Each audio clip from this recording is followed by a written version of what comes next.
Hello, this is Joseph Soporowski. I'm with Sustainable Education Associates, and the fact that you tuned in means that you must be interested in starting and implementing your own sustainable education program. Well, it is simple, it's free, it's self-supporting, and it can be provided in perpetuity. So, let's get started. Have you ever been in a conversation where everything is going fine, and then all of a sudden you get on one of those topics where you agree on nothing, and then all of a sudden it seems like every word that's coming out of that person's mouth is making you believe they live on a different planet than you do. And the funny thing is, they're thinking the same thing about you. Well, there's no doubt about it. We live in a divided society, but there's one thing that we all agree on. That one unifying concept is that we all want for our children, our grandchildren, and our students a world that's at least as good as ours, if not better. Am I right? That's called sustainability. We want to keep the party going. The sustainable education concept that I'll be discussing with you now confronts reality. One reality is we're facing some tough environmental challenges. Now, I have my doctoral degree in environmental sciences from Rutgers University. I served as a faculty member for the Rutgers Department of Environmental Sciences, research scientist for the New Jersey Department of Environmental Protection, manager of air quality for the state of Arizona, and I was an associate partner with two of New Jersey's leading environmental consulting firms. So when it comes to those tough environmental challenges, I'm confident that I know what should be done. But I also live in the real world. I have nearly 20 years of experience as a teacher, coach, and administrator in the New Jersey public school system. So I know there's a big difference between what should be done and what can be done. You're going to find that sustainable education offers a realistic solution to those environmental challenges. There are two definitions we should go over with regard to sustainable education. The first is Education for Sustainability, or EFS. You've probably heard of that. That's education that promotes a sustainable world. But what about an education which in itself is sustainable? One that doesn't rely on any outside grants or special funding. It's free, self-supporting, can be provided in perpetuity, and it's simple. Sustainable education is a simplistic strategy for infusing environmental education into the instruction. Its goal is to develop a generation of eco-literate citizens so they can be the superheroes that are going to take us to that sustainable world. Now, we as human beings usually think that the more complicated a problem is and the bigger it is, like the environmental crisis, that the solution has to be equally complicated, equally enormous, and also cost a lot of money. But the truth is, sustainable education is simple. It's free, it is self-supporting, and it can be provided in perpetuity. And I've been told countless times by teachers, principals, and superintendents that I need to let everybody know about this concept. Well, finally, you, the decision makers, are going to hear all about it. You have to give New Jersey credit for their climate education initiative. They are setting the bar high for other states to follow. But I would like to make this analogy. Climate education is to sustainability as exercise is to good health and well-being. I say that because let's take the two items on the right. Good health and well-being. If you ask anybody, would you like to have good health and well-being? They're going to say, of course, I don't want to feel lousy. And if you ask them, what about sustainability? Do you want a sustainable world? They're going to say, of course I do. There's absolutely no pushback there. But it is possible to walk up to somebody who is the epitome of good health and well-being and ask them, how did you get like that? And they might say, well, I don't smoke, I don't drink, I don't have terrible social habits, I don't partake in any dangerous activities. And you say, will you exercise? And they say, no, don't tell me about that either. I hate when people tell me to exercise. Well, that's pushback. And you might just get the same thing when you talk about climate education. It's possible you may have some people saying, I don't believe in climate change. Therefore, why do we need climate education? Now, don't get me wrong. We're not going to be able to get to sustainability without addressing climate change. So, New Jersey, keep up the good work. But there are so many different avenues by which we can get to a sustainable world that I say, let's choose our battles wisely and win the war. It's been my experience throughout the years that if somebody is truly striving for good health and well-being, somewhere along the line, even if they didn't start off exercising, they realize its importance. The same thing goes for sustainability. When people are truly striving for sustainability, somewhere along the line, even if they start as avid climate deniers, they start recognizing, hey, climate change is for real and we need climate education. So again, keep up the good work, but let's choose our battles wisely and let's win the war. That being said, if I took this concept of sustainable education onto Shark Tank, Mr. Wonderful would tell me, Joe, take it in the back of the barn and shoot this thing. We can't make any money with this. There's nothing proprietary about it. What's to stop any school district from having their own sustainable education program? Well, the reason they call him Mr. Wonderful is because he's right. You already have everything you need to start and implement your own sustainable education program. There's no curriculum to buy, you don't have to write a new one, and you don't have to revise the one that you have. You don't need any outside consultants. In fact, you don't need me. All I'm doing for you today is taking common sense, putting it in a nice, neat package, and handing it to you. So what is the problem? We have an abundance of resources out there written by some wonderful people in the field of sustainability. We have a plethora of talented teachers, all the greatest of intentions. So how come education for sustainability hasn't caught on like wildfire through the school systems? It comes down to this. We don't have teacher buy-in across the board. There's an old saying, you can lead a horse to water, but you can't make them drink. But I say, what if you can make the horse thirsty? Now, our teachers may look at those resources and think they're pretty complicated, or I'm kind of overwhelmed. So I have to get to my core content here. I don't have time for that. What the teachers don't understand is how easy it is to infuse this environmental science into the curriculum. And if they did that, they would make the core content more relevant and meaningful for their students. And that would increase the content comprehension and retention. So that would make the teachers thirsty. The key to success is teacher eco-literacy. That's going to lead to buy-in. Now, it would be wrong for me to say all you have to do is promote teacher eco-literacy without giving you an easy way to accomplish this. Sustainable Education Associates has taken that infusion concept along with all the issues in environmental science and consolidated them down into a half-day workshop. Now, I know what you're thinking. This is where he's going to try to sell us something. Well, I can't. See, Mr. Wonderful would be very angry with me because I already put it on YouTube for free. All you have to do is click the link.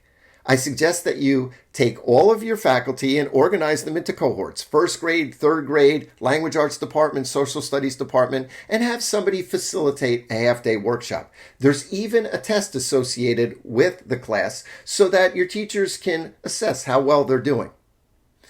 If the free online course isn't your cup of tea, you can always ask the teachers to read two publications. The first is our primer, Sustainable Education, which introduces the concept of the infusion along with all the issues in environmental science that your teachers should be familiar with. The second is See It's Happening. This is a compilation of infusion strategies by teachers just like yours, K through 12, all disciplines. If you'd like complimentary copies of these two publications, just reach out to us. Now, if you'd like to keep sustainable education completely out of the picture, you can have your own environmental science teachers consolidate what they believe to be the most important issues in environmental science and introduce that to your faculty. Again, somebody's going to have to explain to them how to infuse the environmental science into the instruction, but that should do the trick. Think about this as an opportunity to go back to your school districts with a check in any amount that you deem appropriate for your own sustainable education program. And this check can be provided in perpetuity. If you need help getting started or guidance along the way, I'll provide it gratis. I'll be blunt. I'm not looking for a job, and I'm not asking you for 1 red cent. But I've been in this business for a long time, and I think it's about time that we really get moving toward that sustainable world. Hey, At least hear me out before you pass up on that check. So let me now get into how sustainable education works. Sarah is an elementary school teacher, and her objective for the day was teaching fractions. She explained to her class that a fraction is nothing more than a number.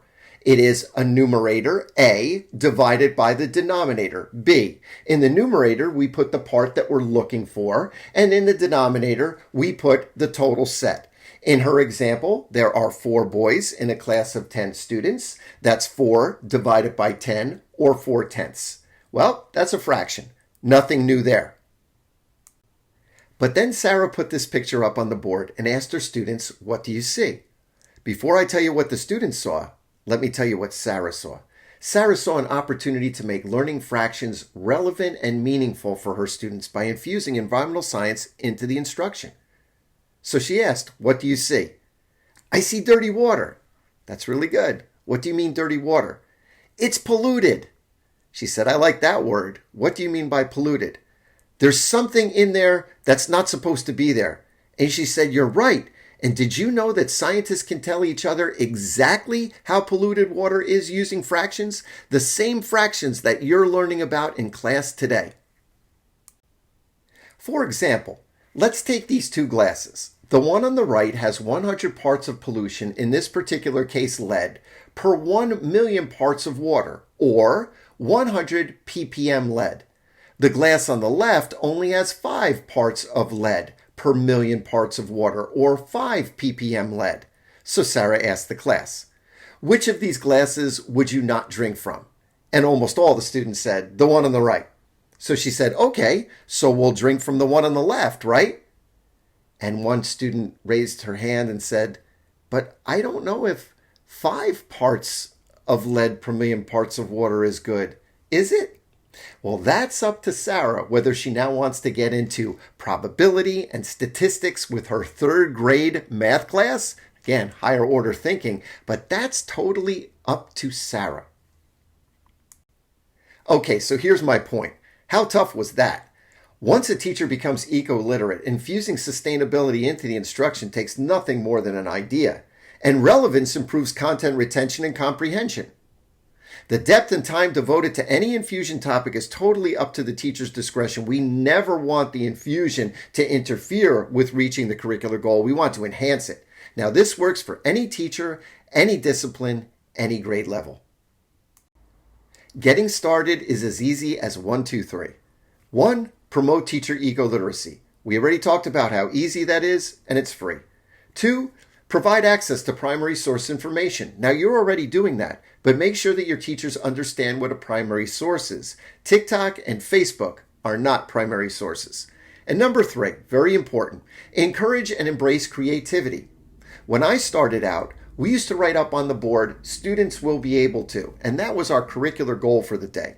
And my supervisor would say to me, Joe, you need to get to that curricular goal, but how you do it is completely up to you, as long as it's appropriate. Now, I love that, because that gave me ownership of what I was doing. I got to be creative. Now, I had been an alternate route teacher. I started out as an environmental scientist, and now I had to teach chemistry and physics. And I did that according to the curriculum. But I also showed the students why they were learning it and how they could apply that in the field of environmental science to solve problems. I was infusing environmental science into the instruction. Now, I thought I was going to get in trouble for that, but the truth is that improved the content retention and comprehension. You're going to find that sustainable education is a simple, sustainable, and realistic strategy. You've heard me talk about infusing environmental science into the instruction. What exactly is that? Well, the environment is everything around us, so it's sort of the study of everything. But it's the culmination, application, and integration of all the pure sciences, biology, chemistry, and physics, along with each and every other discipline as well. Physical education, the arts, mathematics, social studies. Every single discipline adds a skill set that can and will be used to solve those environmental challenges. But we've made a mistake here in America with regard to environmental science by compartmentalizing it. Oh, we've said it's important, so we gave it its own class. In fact, I used to teach the AP Environmental Science course, and I could say that almost all of my students became eco-literate, and some of them are now the heads of corporations which make lots of money, and good for them, and good for the environment. But what about the other 90% of the student body that never took an environmental science class? We have to recognize that each discipline adds a piece to the sustainability puzzle, and it's environmental science being weaved through all of them that brings it together. So how eco-literate do teachers really need to be? Do they have to be an environmental scientist like I was? Of course not. They just have to be aware of the major environmental issues that are out there. Now, of course, the more eco-literate a teacher is, the more infusion will occur, but it's the constant K through 12 district-wide effort that's going to lead to a sustainable education. Now, it wasn't easy taking all of environmental science and consolidating that down into that free online workshop, but I'm going to try to do that for you in about 10 to 15 minutes, so bear with me. Let's take a look at some of the issues. If you think of environmental science, from the African savanna to the polar ice caps, to the Arizona deserts to the coral reefs and the cities and the classrooms, you'll realize that it's pretty complicated. But if we break it down into its individual components, it's very understandable. To our knowledge, the Earth is the only planet that supports life, and it does that because it has specific life support systems. Our geosphere is our soil, atmosphere our air, hydrosphere our water, and the place where all the creatures live, we refer to that as the biosphere. It is these life support systems that allow life to flourish on our planet. Now, when it comes to sustainability, the Earth takes the cake. And the reason I say that is because for 3.5 billion years, life has been sustained on this planet. Now, that's some serious sustainability. And it does that because of three principles of sustainability. The first is a one-way flow of energy. High-quality energy comes from the sun down into our environment, through the environment, and back out into space. But human beings have found a way to violate that first principle of sustainability. We're relying on fossil fuels, and by definition, they're non-renewable. They're going to run out. Well, we're one for one. The second principle of sustainability is that nutrients have to cycle. The reason we all took our vitamins this morning is because we need our vitamins and minerals to keep us healthy and strong.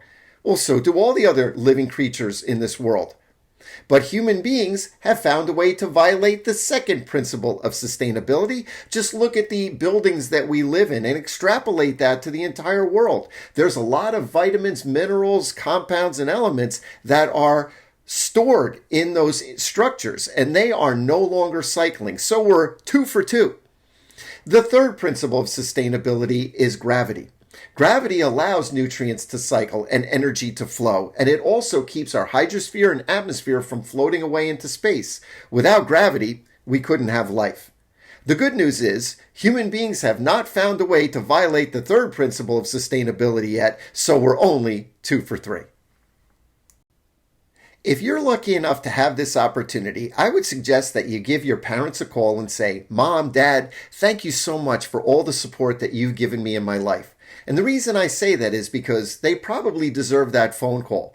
But don't we take our parents' support for granted the same way we take our Earth's support for granted? Oh, yes, there are those life support systems and the principles of sustainability, but have you really thought about the free services that the Earth provides for us? The Earth purifies our air and water, degrades waste for us, pollinates plants, produces food, and controls our climate, and does all of that for free. And there have been people that say, "Oh, wait a second, we have the technology to purify our own air." Well, sure we do. And there was a study done a few years ago. How much money would it actually cost to purify the air to the same level of quality that the Earth does it for us for free? And the number came out to the trillions of dollars per year. Now, if you were lucky enough to win the $1.5 billion Powerball, that wouldn't even come close. So, thank you, Mom. In environmental science, it's important to remember that everything is connected. The study about how organisms in a particular area interact with each other and their non-living surroundings is called ecology, and that's a subset of environmental science. But a good way to think about this is when you were a kid, you played with dominoes, and when one domino would knock over, it usually affected others. Well, that's the same thing in our environment. When we affect one part of the environment, it usually affects others, and many times it comes back to affect us. Almost anyone who's had a career in education has at one time proctored the lunchroom, cafeteria duty. And when the bell rings, there's usually some trash still left on one of the tables, and you ask the students, hey, can you throw that away? And as they're running out the door, they usually give you the same answer. But that's not mine. So you say to yourself, okay, they're just kids. You go over, you pick it up, and you throw it away. But we do that as adults too, and we do that as countries. We have common areas known as the soil, the atmosphere, and the oceans. In the middle of the Pacific Ocean, there is something known as the Great Pacific Garbage Patch. It's an island of garbage 2 times the size of Texas. And when you ask countries, hey, can you throw that away? The answer is usually the same thing. But that's not mine. That's why we call it the tragedy of the commons. And it all stems from the fact that we all have different ideas as to what our role is in the environment, our perspectives. Environmental scientists have organized how people see their role in the environment into 3 worldviews. The first worldview is known as anthropocentric. Humans are separate from nature. We are the master species, so it is our right to make the earth the way that we want it to be, and if something comes up, some problem, we'll use our ingenuity and our technology to solve the problem. On the other end of the spectrum is the ecocentric worldview, where human beings live sustainably with the planet. They live in harmony with nature, much the way that the Native Americans did before the colonists arrived. Well, it's going to be hard for us to go from our anthropocentric ways back to the way nature intended us to live, so we're probably going to find ourselves somewhere in the middle when it comes to our role in a sustainable world. We call that biocentric. We're the stewards of the planet. We can alter the earth to meet our own needs, but when we do that, we have to at least restore it, put it back to the way it was, or regenerate it, make it better than it was. And we have to do this because we all have an impact on the planet. From the moment we're born, we all have some type of impact on the planet. Very much like when you step on grass and you step away, you see a footprint. So we coined the term ecological footprint. Countries have their own ecological footprint, which is defined by their population, affluence, and technology. So environmental scientists look for viable ways for people to still enjoy their lifestyles, but do it in a way that doesn't degrade the very life support systems that we rely on for our sustainability. As we go through life, we accrue wealth. And when we do that, we increase our economic capital. Economic capital is sort of like an insurance policy for us. If, for example, we come into some type of hardship, like we lose our job, we become ill, or we crash the car, we can get through that hardship. Well, the Earth has something similar in the way of biodiversity and richness of species. We call that natural capital. If something was to happen to an ecosystem and one species was removed, another could take its place or its niche in the environment and the ecosystem would continue. We have to understand, though, as our economic capital increases, it does so at the expense of natural capital and biodiversity, and we rely on that very biodiversity for our sustainability. When my grandmother was a little girl, there was approximately 2 billion people on the planet. Now, there are 8 billion people on the planet. In 100 years, we've gone from 2 billion to 8 billion people on this planet. Now, it doesn't take an advanced degree in mathematics to realize that that's an exponential growth rate. It's been said that human overpopulation is the root cause of many, if not all, of our environmental problems. So we better have a good handle on what's known as carrying capacity and population dynamics. A good example of carrying capacity is a population of deer move into an area. They have no natural predators. Nobody's shooting them. There's no lions or tigers. So their population depends on the grass. As they eat the grass, their population increases. But the grass population decreases. When that happens, the deer population decreases, but then the grass can repopulate. Well, this dynamic cycle continues until a stable population is reached for the deer and the grass. That's known as natural carrying capacity. We may never know what the natural carrying capacity is for human beings because we've eliminated what are known as natural environmental resistance factors. And that's why our human population has soared. With 8 billion people on the planet, there are going to be some issues we're going to have to deal with. One is food production. Food security is the ability of a nation to provide enough nutritious food for its people. My wife Judy and I had the privilege of visiting some of the schools in Guatemala to discuss their sustainability issues, and when we came back to the United States after a 3.5-week trip, we had to get our own supplies. I remember my wife pushing the shopping cart down the aisle and a tear was coming out of her eye, and I asked her, "Why are you crying?" And she said, "I'm overwhelmed. We have so much." And it's true. Most of you watching this presentation have never felt food insecurity. When we go grocery shopping, we're not worried about getting nutritious food. We're worried about getting the products that we want and getting them on sale. But that's not the case in many places in the world. And it's not even the case here in America all the time. There are places known as food deserts, where although there is food, it may not be the right type or nutritious. Again, with 8 billion people on this planet, sooner rather than later, you're going to turn on the television or get on your cell phone and you're going to say, "Wait a second, that can't be right. That's a major United States city. How can that possibly be running out of water?" Well, before you say that's doomsday, remember that the human population is soaring exponentially and the amount of water resources we have on this planet are finite. So, unless we learn to use and manage that water resource properly, that's going to happen. And it's not just water resources.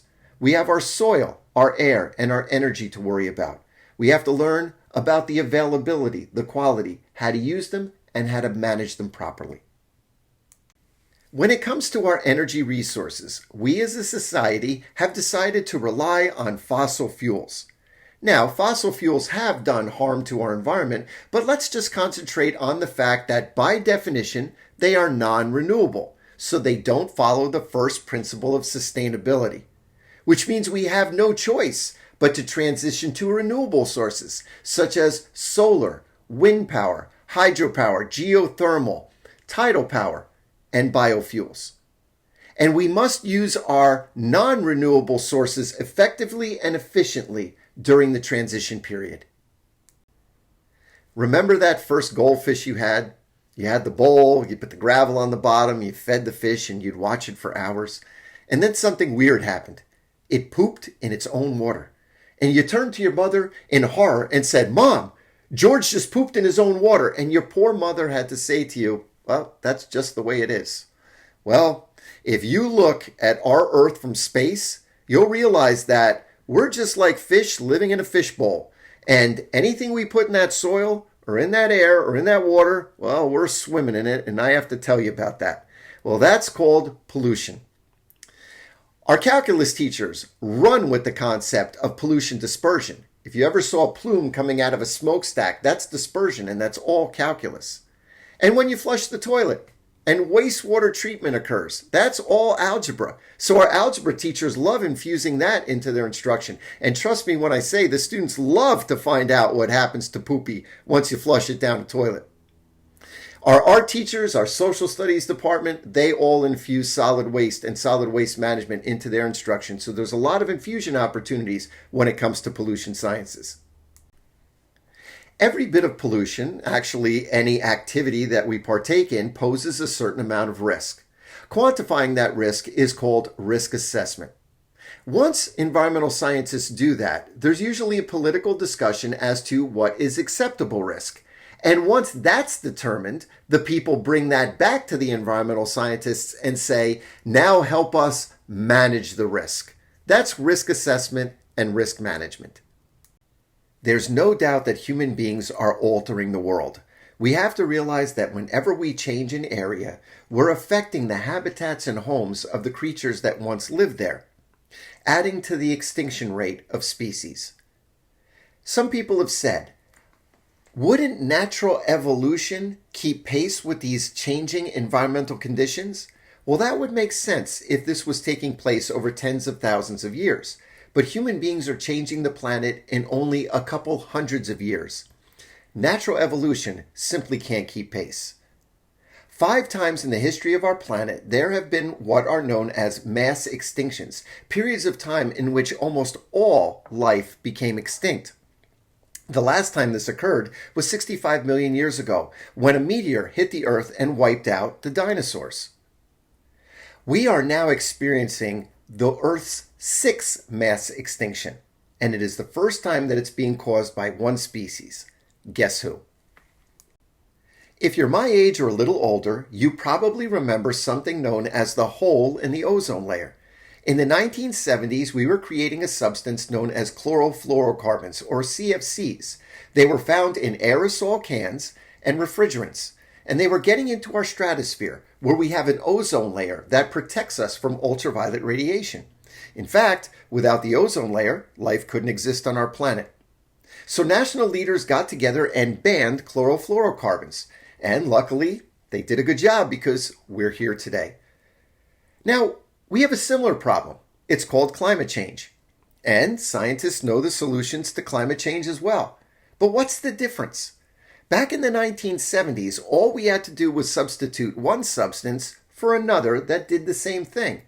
It was a minor inconvenience financially for the chemical companies that were producing the chlorofluorocarbons, and also from a societal standpoint. We had an inconvenience. Ask my grandmother. She used to use an aerosol spray on her hair. Her head would look like a football helmet and you couldn't breathe in the room for a half hour.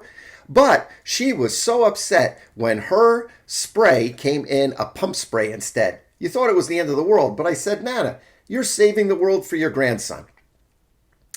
However, look at the difference today. The solutions to climate change pose much more than a small inconvenience. For example, look at the kind of cars we're going to have to drive in the future. And if you ask the fossil fuel industry what they think of the inconvenience from a financial standpoint the solutions to climate change pose, you'll get a different type of answer. Either way, we have no choice but to address climate change. The group that does the complete 180 when it comes to sustainable education is our physical education teachers. They walk into the workshop saying, what does this have to do with us? And they leave saying, this has everything to do with us. And that's because global leaders recognize that national security depends on healthy populations. Sustainability starts with the health and well-being of each and every individual. So our physical education teachers are ground zero when it comes to sustainability. But when it comes to a sustainable education, we have to recognize that that's everyone's responsibility. Finally, economics, politics, and law all have a huge impact on environmental policy. But let's understand our responsibility right now.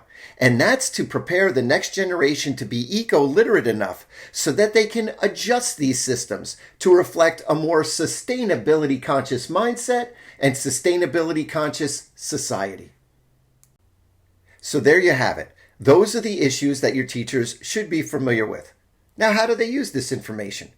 When they're going through their lesson planning and they're saying to themselves, how can I make this information relevant, meaningful, and interesting for my students? Perhaps they'll say, hey, I remember that issue in environmental science. I can infuse that into my teaching. That's what we refer to as the aha moment. That's the infusion point. Let me give you some examples. Lisa is an English teacher, and she was going through her section on King Lear, and out of nowhere she yelled out, in Shakespeare's day, the average life expectancy was only 35 years. The kids looked up, thought that was odd, didn't know what to say, so they kind of got back to task. A few minutes later, she blurted out, did you know that in Shakespeare's time, they often named their children the same first names because they didn't expect them all to live? Well, that was a morbid statement, so she definitely had the class's attention, and she said yes. Disease was just a fact of life for Shakespeare. Now see how Lisa infused environmental science into her instruction. She put up a picture of storms, flood, predators, fire, disease, and famine, and explained that these environmental resistance factors are natural hazards that serve to control populations. And she explained that during Shakespeare's time, people were not immune. Lisa then got right back to her lesson, explaining that the plague had such an effect on the community that Shakespeare's acting company, the Kingsmen, were forced to close London's Globe Theatre. Now, we've all lived through the COVID-19 pandemic, so we know how a plague can affect our work and our lives. Lisa asked her students, how might Shakespeare's environment have influenced his writing? Every administrator that enters a teacher's classroom is looking for level of engagement. And when Lisa infused this environmental science into her instruction, the level of engagement went through the roof. The students were taking Macbeth and Hamlet off the shelves, going through the different plays, discussing the different scenes and the different quotes, and arguing over whether or not the environment did have an influence on his writing. Higher order thinking, critical thinking skills, distinguished. Now that's an example from language arts. Here's an example from social studies. Kyle has an interesting assignment that he gives his students every year: to research an American figure that had a significant impact on the economic growth of our nation. But he added a little environmental science wrinkle to it this time, asking his students to include both the positive as well as any negative effects. And he told his students, if your prominent figure has something in common with somebody else from the class, you can work together on the assignment. One student selected Nelson Rockefeller. And when we think of Rockefeller, we think of rich. And we should. He was a brilliant entrepreneur who refined and brought oil to millions of Americans. And this oil still serves as the backbone to our country's infrastructure. Another student selected Henry Ford. And we all understand the profound influence the Ford Motor Company had on the economic prosperity of our nation. But the students recognized something else. The automobile was invented to run on fossil fuels, gasoline. So the students concluded that although both of their prominent figures contributed to our society's economic growth, they also contributed to our society's addiction to fossil fuels. So, just like somebody becomes addicted to drugs and alcohol, they explain that our society is addicted to fossil fuels. And in order for somebody to break the habit of narcotics addiction, they have to go through withdrawal. Well, the same thing applies to us here with fossil fuels. If we want to break our habit on these non-renewable resources, we're going to have to go through some type of withdrawal. But the students took it one step further and posed a question to the class. What if automobiles were invented to not run on fossil fuels, but instead run on renewable sources such as compressed air, solar, or water? And before you say, well, that's just fantasy land, no, these are real cars that we have today, and the students exposed the class to these, explaining that if these cars had the same amount of time to develop as our gasoline-powered cars, imagine how clean our environment would be and how different our society would be. Never underestimate what our students are capable of coming up with. Maya's an algebra teacher, and she was going through her section in the curriculum where the students were solving for an unknown variable, x. And she wanted to infuse some environmental science into the curriculum, so she came up with an imaginary company where she created a product known as a Zot, and everybody in America wanted a Zot. She explained to the class that she was a sustainability conscious company, but like any company, she had expenses. She had to mine the material from the ground. Then she had to refine and process it. Then she had to pay a factory to build it, a marketing company to advertise it, and finally a distribution company to get it out there. She listed all of her accounted for expenses on the board, along with her total sales and net profit for the year. But she intentionally left one of her expenses out, and she said, that's what you're going to solve for, the value of X. For the last few days, Maya's class has been solving problems just like this, so they had no problem coming up with the number X equals 50,000.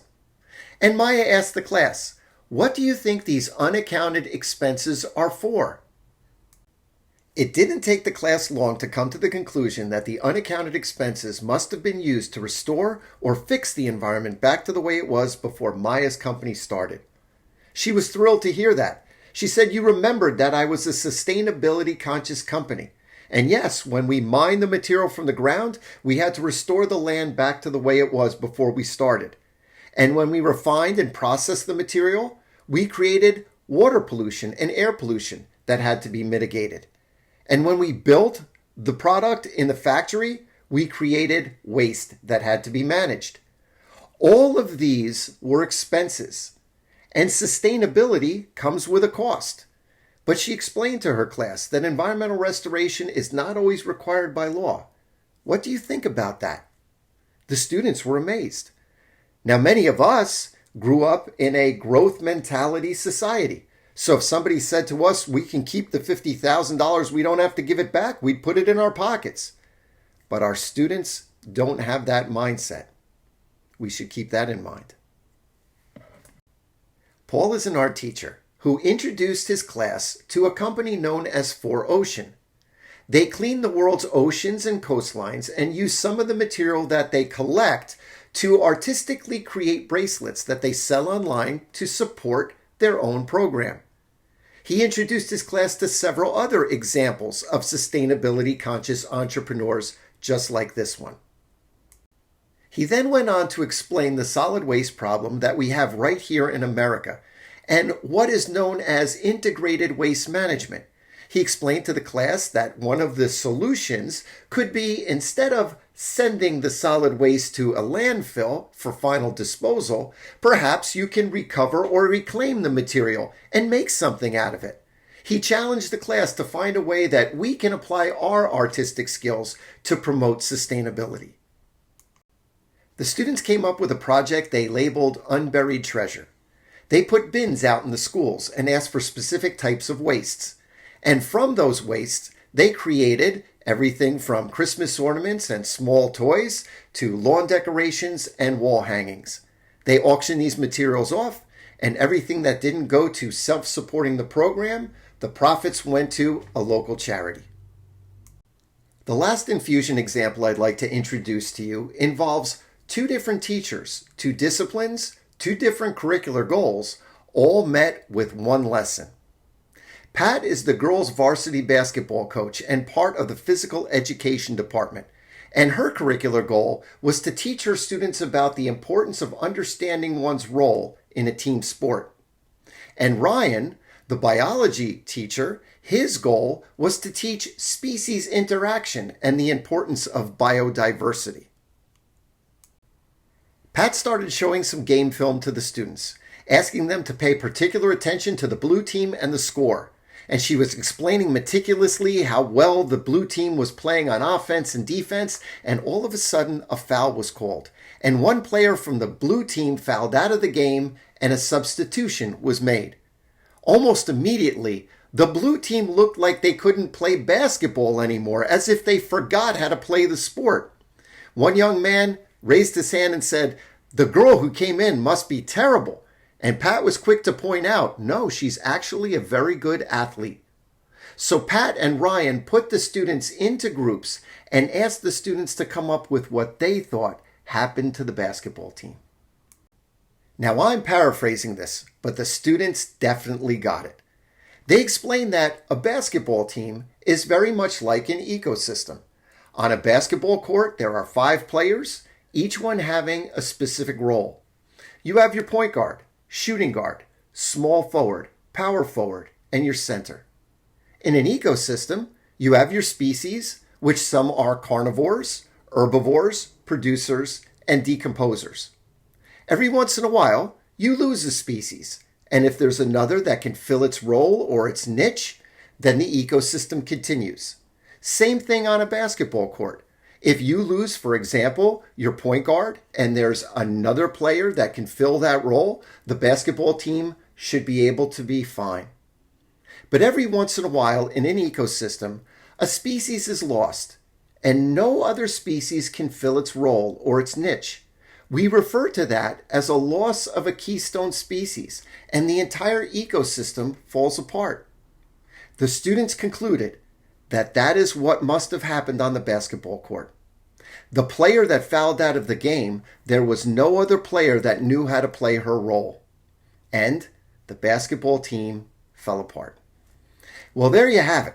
The students were driving the learning, but it was the teachers that set them up for success. Now, was that environmental science being infused into physical education? Or was it physical education being infused into environmental science? I guess it really doesn't matter, because everyone had a good time, everyone learned, and all curricular goals were met. As you can see, infusing environmental science into the curriculum is simple, it's fun, and it's effective. For more examples, pick up a copy of See It's Happening, a compilation of environmental and sustainability education strategies infused across the K-12 curriculum. It all boils down to this: our current way of life is not sustainable. You can't keep going to the ATM, taking money out week after week, month after month, year after year, and assume that it's just going to keep coming out of the machine. The same thing goes for our world. We can't just keep taking with giving nothing back. Maybe that worked 100 years ago when there were 2 billion people on the planet, but it's certainly not going to work anymore. For nearly 40 years, environmental scientists such as myself have been trying to change the mindset of today's leaders to have a more sustainability conscious approach to their decision making. Well, the truth is we haven't done such a good job, and neither have the leaders. However, I believe we all deserve absolution. And the reason I say that is it's not our fault. It's simply our mindset. Since the day we're born, society has taught us the importance of bottom lines, economic growth, and compliance with expectations and standards. Allow me to share with you a very important quote. Unlike all other species that act purely on survival instinct, humans are capable of consciously making decisions that are not necessarily in their best interest. Now, this is important because a shark takes what it needs to live. So does an eagle. So does an ant. But human beings, we have freedom of choice. And this allows us to consciously decide to do something that may kill us. Now, maybe 100 years ago, we got away with a certain type of lifestyle, but not anymore. We're headed over the sustainability cliff. Are we really going to bring our children over that cliff with us? I say no. It's time to get out of the way, teach them how to handle those environmental crises that they'll be facing, and allow them to be the superheroes to take us all to that sustainable future. Our children are well aware that environmental issues threaten their way of life. Some of the older adolescents have even taken this into the political arena. You may have heard of Greta Thunberg, Time's Person of the Year. She and others like her argue that we're not doing enough for sustainability, and we're certainly not preparing the next generation to overcome the environmental crisis they're going to be inheriting from us. Take a look at this picture. If given the choice of the puppy or $1 million, what would the child choose? Now, anyone watching this presentation, including myself, would choose the $1 million. But it all depends on what the child values, doesn't it? Believe it or not, there was a time in my life and yours where we would have chosen the puppy as well. It was probably before we could utter our first words. We would waddle up to that cute little furry slobbery thing and give it a hug, and we'd want to take it home, and if there was a bag of $10 million next to us, it would have been nothing more than white paper with green and black ink on it. It's true. We had to learn an appreciation for money. But when it comes to eco-consciousness, that's born in us. That's inherent. We need to learn how to embrace that, nurture it, protect it, not suppress it. And to transition to a sustainability conscious society is definitely possible. It starts with teachers becoming eco-literate, and then them creatively infusing environmental education into the instruction. That's going to lead to a next generation that has real-world problem-solving skills, and they'll be the superheroes to take us to that sustainable future. If we prepare them properly, our children will come up with solutions to those environmental challenges that we never even dreamed possible. Making an entire generation sustainability conscious would be one of mankind's greatest achievements. But armed with eco-literacy, their skills as educators, and you supporting them, I know our teachers can make that happen. The good news is we're not alone. Back when I was finishing up the first edition of our primer, Sustainable Education, and getting it published, I found out about a wonderful program they were working on at the United Nations, known as their 17 Sustainable Development Goals, or SDGs. And when we looked at those SDGs, we were amazed at how we shared the same goals with the United Nations. And the fact that they put such a high emphasis on quality education was also uplifting. In 2019, I had the privilege of speaking at the United Nations Global Festival of Action in Bonn, Germany, and was thrilled to see how well received the sustainable education concept was by the conference leadership and attendees. Since that time, we updated Sustainable Education for a second edition to include all the wonderful work that the United Nations is doing in this area. And as destiny would have it, I now serve as a United Nations ambassador in their Teach SDG program. So I'm proud to say that I continue to do my part in reaching Sustainable Development Goal number 4, quality education. Sustainable Development Goal number 17, partnerships, recognizes the importance of relationships, not just at the global level, but also at the community level, like us working together. Sustainable Education Associates invites you to partner with us and the United Nations and all those wonderful educators dedicated to providing the next generation with a sustainable future. Remember that unifying goal we spoke about in the beginning of the presentation? Well, I believe that if enough teachers become eco-literate and practice sustainable education, then our children, grandchildren, and students will have it as good as we did, if not better. Now, school districts have everything they need to implement their own sustainable education program. And I promise to return any phone call, text, or email I get and provide complimentary assistance to any school district implementing their own sustainable education program. So just say the word, and we will empower the next generation to save the world. Thank you.